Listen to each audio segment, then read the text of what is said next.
My siblings and I grew up in this small, picturesque town, with me being the middle child. In this place, everyone knows each other, which can be both a blessing and a curse. My father has always been the type to work tirelessly, but he's not one to share his emotions or talk about personal matters. Now, he's thinking about retiring and stepping away from it all. On the other hand, my mom is the complete opposite. She spent her life taking care of the home and following the traditional values she was raised with. They both come from deeply religious and conservative families. I love them, they're my parents after all, but I've always felt like I didn't meet their expectations. It stings a bit to feel like I'm seen as the family's disappointment. My older brother, meanwhile, is the golden child.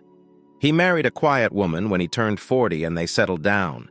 She doesn't say much and tends to keep to herself. Their two boys are all about sports, especially the rough kind that leaves you with a few bruises. They can be a lot to handle, honestly, not the calmest of kids. My brother works as a car salesman at a nearby dealership.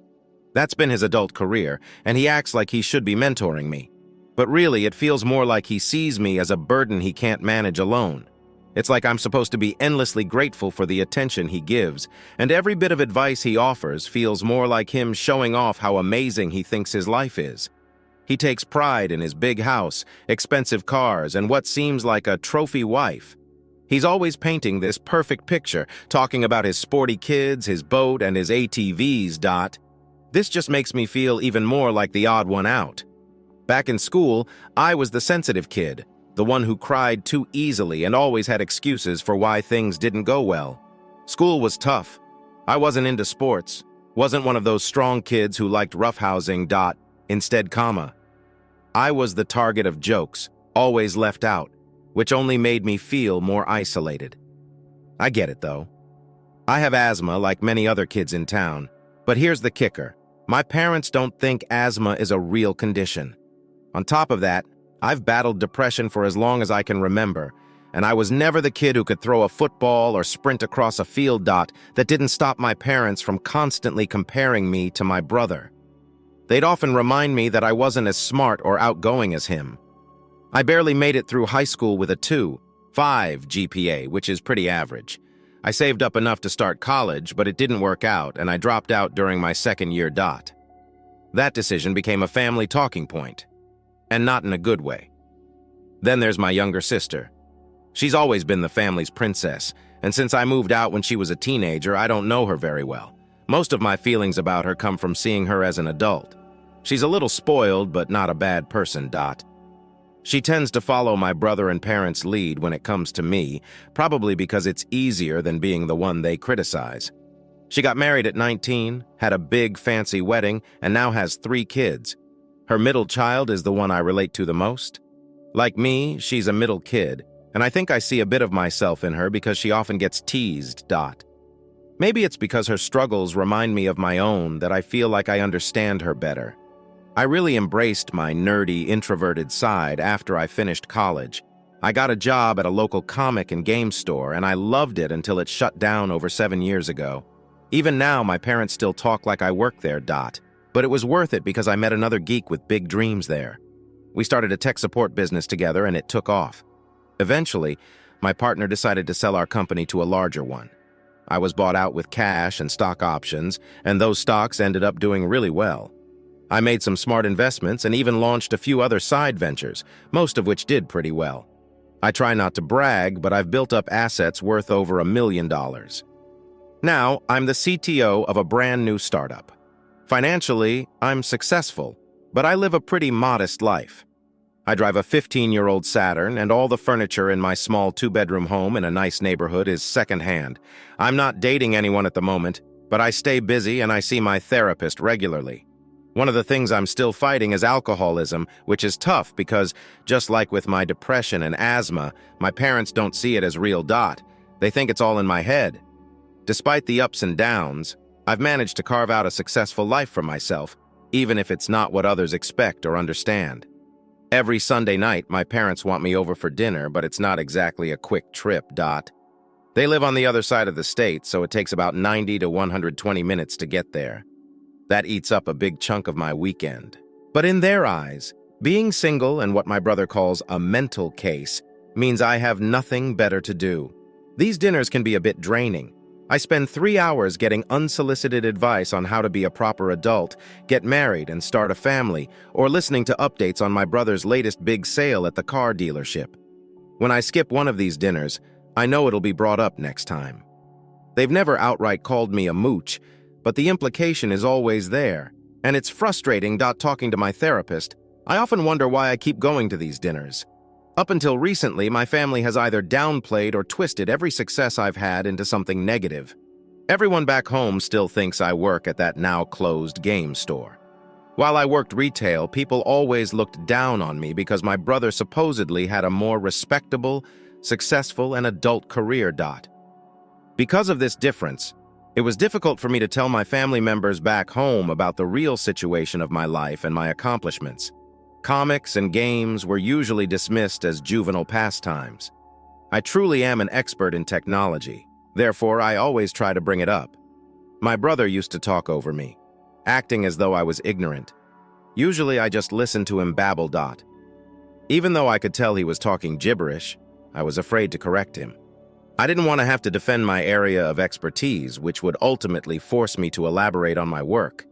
I believe that deep down I was afraid that they wouldn't respect my career and that it would cause them to view me differently overall. I quote, "LL admit that I've been a bit of a disaster." But last month everything was different. My brother managed to obtain some of my personal data in some way. In reality, he engaged a private investigator to conduct what he purported to be a background investigation on my employment. I had a feeling that he was preparing an intervention with my parents. What they found totally caught them off guard. They learned about my true net worth, the fact that I wasn't living in a dilapidated apartment, and other confidential information about me. In particular, because security is a part of my job. After connecting the dots, I even received alerts about certain fraudulent efforts to obtain my credit report. I deduced the cause of the incident. Everything has come to light as a result of this revelation, and I now have to deal with my family's unanticipated change of opinion of me. It's a lot to take in, especially in light of the misconceptions and undervaluation that have pervaded my relationship with them for such a long time. My family's finances were investigated by the same private detective business because I was so incensed over the invasion of my privacy. My brother was, as it turned out, living much over his means. Investigation results included calls for domestic disturbances, a file with Child Protective Services, and multiple prior arrests for DWI and public intoxication. He was juggling 3 mortgage loans on his home and was having trouble making his scheduled IRS back payments, even though there were no active charges at the moment. His credit was a complete mess. My parents, on the other hand, had simple lives and had virtually little to their names other than what I already knew. Sensible and realistic about money, I didn't even bother to see how my sister was doing. When I turned up for the upcoming family meal, I was prepared to face them, even if it meant severing some ties. But the mood I entered was very different from what I had envisioned. My parents started to treat me like the golden kid, with an odd kind of veneration. My brother was clearly bothered by this change. He lost his cool halfway through supper, trying to make up ground.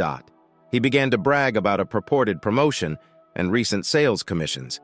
I only thank him for these accomplishments while gently bringing up his debt, IRS issues, and stretched credit status. In other words, I celebrate his successes while drawing attention to the truth of his financial catastrophe. It was all really strangely depressing. My parents' abrupt shift in conduct toward me felt forced and fake, which made the already difficult family dynamic much more uncomfortable. When I showed him a copy of the report, he initially disputed everything, but I pointed him that it was him who had unintentionally recommended the agency by employing it to look into me. There was a moment, I have to admit, when that felt good. My parents were obviously in on it too, as they responded with dramatic astonishment and reprimanded him. My social security number was required in order for him to obtain the report. The entire scene was quite unnerving. Neither the revelation nor the argument that followed were enjoyable. My contempt for my family was solidified as it brought to light their cowardice and greed.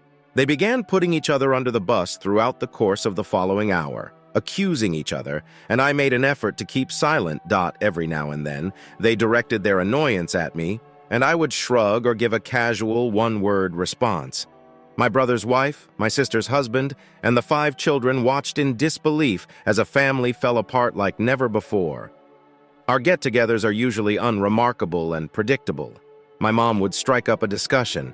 My dad would grumble in response. My sister would provide news whenever she could, and my brother and his wife would brag about their lives. There had never been a breakdown like this at our family feasts. The family dinner was turbulent, to put it mildly, with the customary subtly pointed jabs about how I should look up to my brother and be a real man, leaving everyone at the table in stunned silence as they struggled with the sudden exposure of deep-seated issues that had long been simmering beneath the surface of our familial relations. My brother, Dad, and I got into a boisterous argument over the conversation. They dug up every scrap of old family turmoil from 3 decades ago and argued over who was to blame for everything. It was similar to witnessing the events unfold in real time, completely free for anybody. In those moments, every bad thought I had about my family seemed to be confirmed.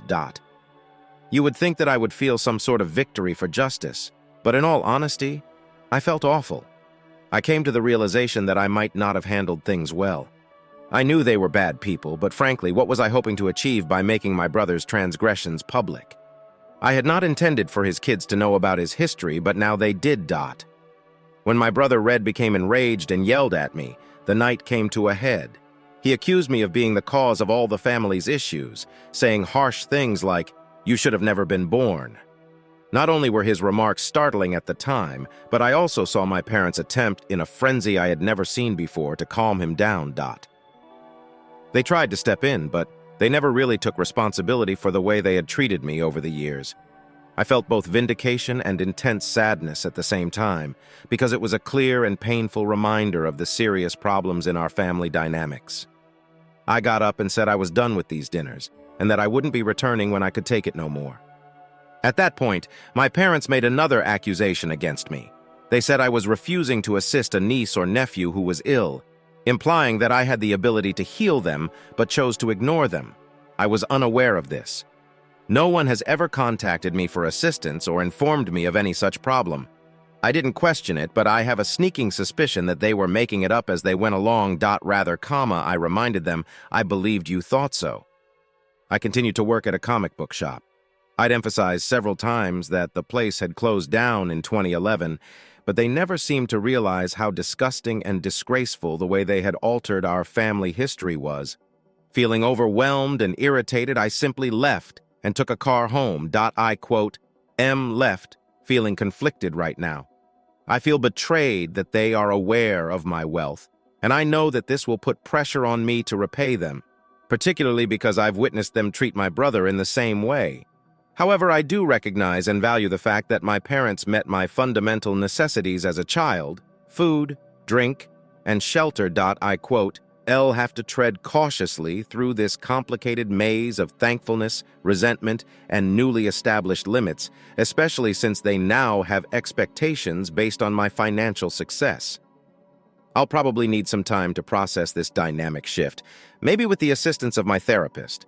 It's obvious that going forward, establishing strict boundaries will be essential. To be honest, I wasn't my family's favorite child. In a way, growing up was difficult. My parents never physically abused me, but they also took little action to stop my brother from mistreating me. When he used to hit, kick, and say incredibly nasty things to me, my parents would just act like nothing was wrong and ignore it. They don't even think that verbal abuse is acceptable. What I'm trying to say is that while verbal abuse is awful in and of itself, it hurt a lot. After spending so much time battling this. There's a limit to what I can handle at this time. Even though I know they are my family, I feel as like I must permanently distance myself from them. I wish them nothing but the best.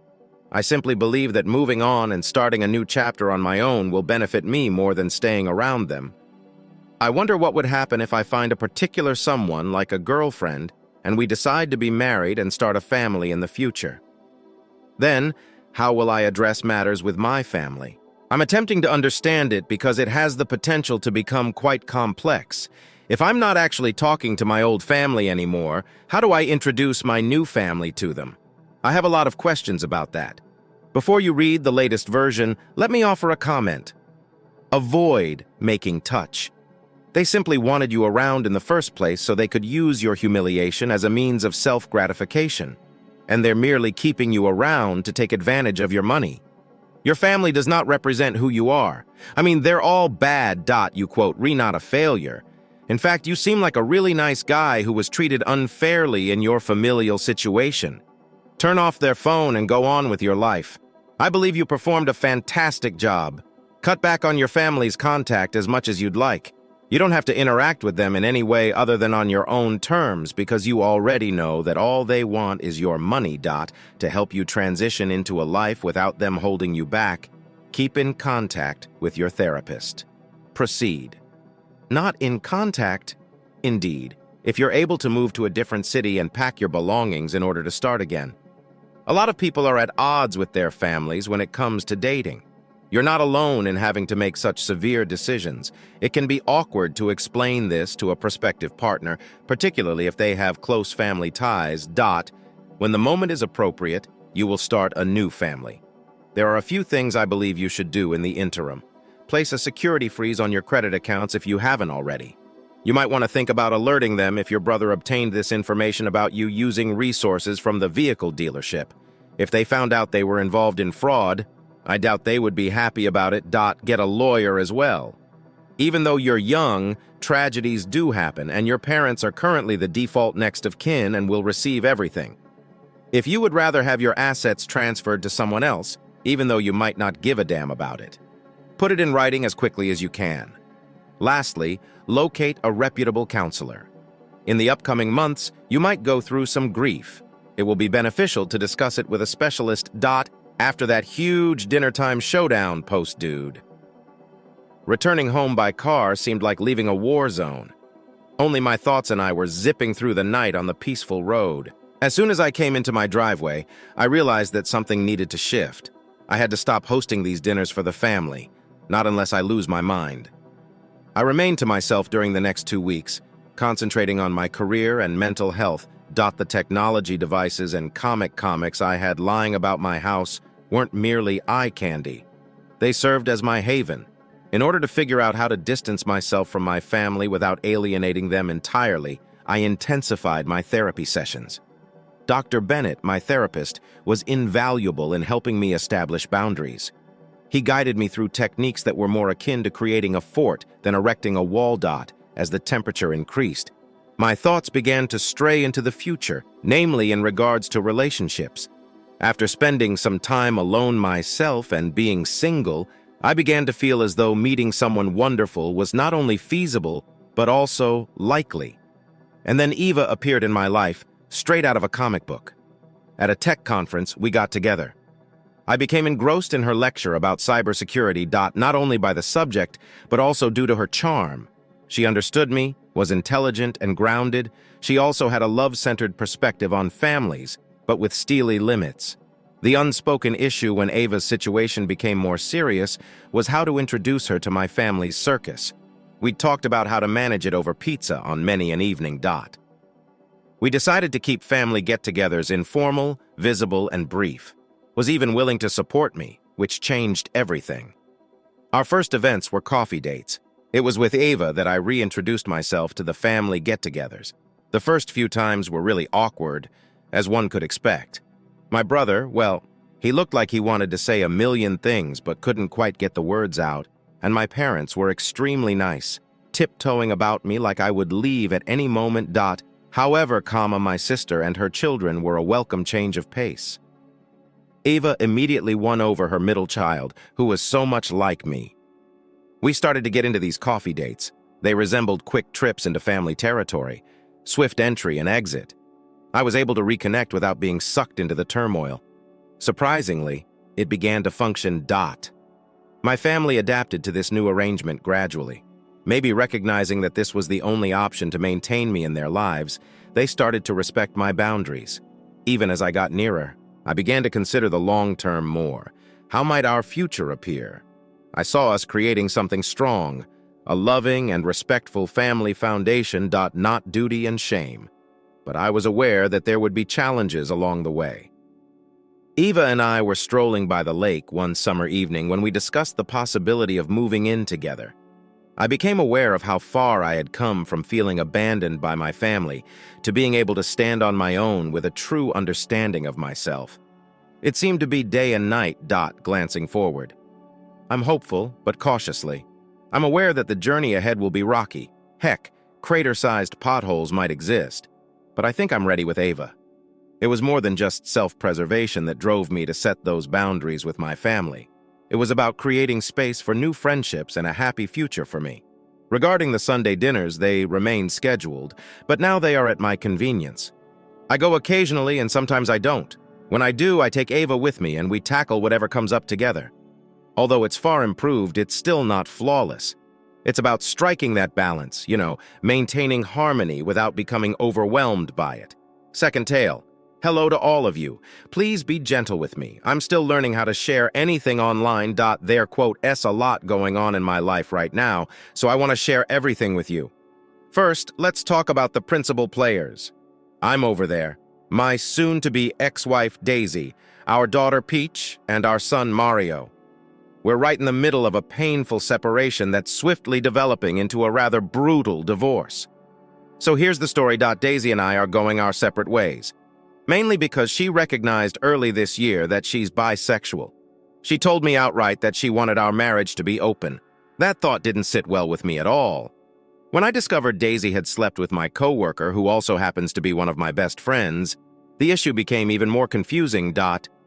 You can imagine how awkward and painful that was. I'm a police officer. It seemed like a betrayal from both the workplace and the home.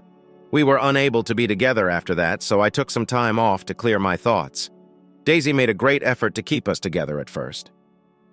Things took a terrible turn when it became apparent that I was adamant about not expanding our marriage. Despite her pleas and arguments to the contrary, Daisy, quote, "s" perspective entirely shifted. Things became pretty bad when she started acting spitefully. The last thing I wanted was for her to start treating our children like pawns in this whole situation. Daisy began telling Peach that I no longer loved them, which was why she had to leave our house, that I loathed them and was severing our family. Hearing that was devastating, especially in light of how perplexed and depressed Peach must be feeling. Daisy currently resides at her mother's house, where our children often pay her visits. Daisy and her new companion attempt to make everything look like a huge, exciting vacation throughout these trips. They lavished Peach and Mario with toys and candy, presumably in an attempt to play the cool parents and turn them against me. In addition to the emotional turmoil, Daisy is disagreeing with me on every single sensible matter. We are at odds about everything: how much money one of us should be making to support the other, and who should inherit what possessions. What was the most difficult part? How are we going to divide up our time between Mario and Peach? Every agreement we attempt to establish is met with resistance from her, and it seems as though she is only making things more difficult for herself. Daisy, my soon-to-be ex-wife, has been adding to the complexity lately. It's unfair that she has been telling our children things that paint me as the villain. Peach and Mario, for instance, have been inquiring as to whether or not I dislike Daisy's new companion. For whatever reason, it appears that AP loves them more than I do. Let's call them AP. Their minds are seriously disturbed by this kind of conversation. I was working on something major at work a few weeks ago. I was attempting to get promoted from police officer to homicide detective, which takes a lot more overtime. Daisy and I therefore decided that the children would stay with her during this hectic period. And on the weekends, when it was time for them to head to Daisy's, I would drop by. As I gave Mario the bag, I packed a large one for him. "Are you taking us away because you hate us?" he said, tears welling up in his eyes as he gazed at me. "Like your mother says?" It was a heartbreaking time. I gave him a big hug and told him it wasn't true. I really did love him. I went to see them last weekend, and even though I tried, it was still weird. It was quite difficult. They didn't say much to me. It stung a lot that it felt like they didn't even want to see me. I couldn't have another chance to speak with them until today. They both looked so dejected as I scooped them up. I was able to speak with them, and it was evident that Peach in particular is struggling.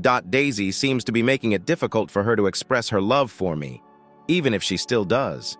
I'm attempting to determine the best course of action to do in order to minimize the harm to the children because it's a challenging scenario. When things in a family get twisted like way, it can be difficult. She is struggling a lot because she feels like she can't love me. I can no longer stand by and watch while my princess suffers. I'm starting to doubt this divorce because it's actively hurting them. Should I pursue the divorce further? Is there a way to go forward while protecting my children? Shall I just accept it and stay? The comment will now be made. You must immediately disclose all of information to your divorce lawyer. This is alienation of the parents, and a judge will most likely order that it stop. However, enforcing such order will be difficult. Thus, you must act immediately and continue acting upon this.